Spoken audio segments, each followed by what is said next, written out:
بفرما دختر تازه روشن شده. چیه مگه من حالا چی خواستم؟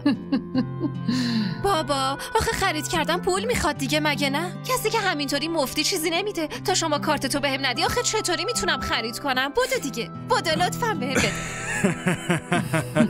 باشه بیا بگیر دخترم. ممنون. قربونی بهترین بابای دنیا بشم. بله راست میگم. بابای کارت میده، داداش سویچ میده. آفرین بازم خودتون دارین میبینین دیگه، میبینین مامان چقدر داره بهم تیکه میندازه.